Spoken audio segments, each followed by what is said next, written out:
सबसे पहले आज फिर से एक लार्ज ट्रांजैक्शन शायद होता हुआ नजर आए और इस बार मैनकाइंड फार्मा का। हर्षदा, क्या अपडेट्स?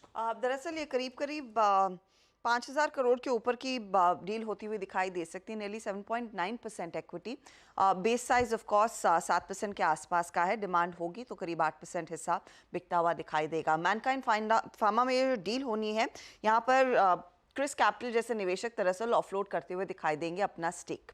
तो ये बेस साइज हमने बताया 4,935 करोड़ के आसपास का है।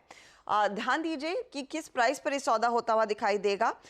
लगभग कल की क्लोजिंग पर एक डिसेंट डिस्काउंट मिलता हुआ दिखाई दे रहा है, करीब करीब 7% ऑड का। तो 1785 रुपए के फ्लो प्राइस पर ये सौदा होने के आसार बनते दिखाई दे रहे हैं। तो ये स्टॉक आप ध्यान में रखेंगे। कई नामी निवेशक हैं जो दरअसल अपना हिस्सा बेचते हुए दिखाई देंगे। कमा के तो बढ़िया दिया है इस कंपनी ने लिस्टिंग के बाद से।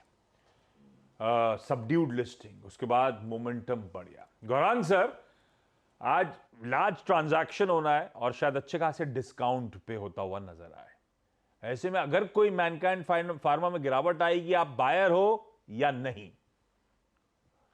तो आशीष, सही फरमाया आपने। जब आईपीओ आया था तभी आईपीओ नोट द्वारा लंबी अवधि के लिए निवेश की राय दी थी और फिर इतना उत्साह नहीं था जब लिस्टिंग हुआ, लेकिन उसके पश्चात मेरे ख्याल से काफी गति ऊपर की तरफ है। और सिर्फ मैनकाइंड में ही नहीं, हर कोई शेयर में जहां पर ब्लॉक या बल्क डील होती है तो वो सिर्फ उतने समय तक ही सीमित होती है जो भी मूल्यांकन को लेकर के डील होती है। उसके पश्चात स्टॉक, इसको ही नहीं बाकी अन्य स्टॉक जहां पर ब्लॉक या बल्क डील हुए वो भी रिकवर होते हैं। तो अगर आप लंबी अवधि के निवेशक हैं तो आपको चिंता करने की कोई जरूरत नहीं है।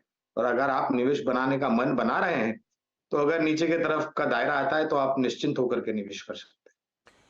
नीचे की तरफ खरीदारी करने के मौके मैनकाइंड फार्मा में। अब देखते हैं ये लार्ज ट्रेड्स कहां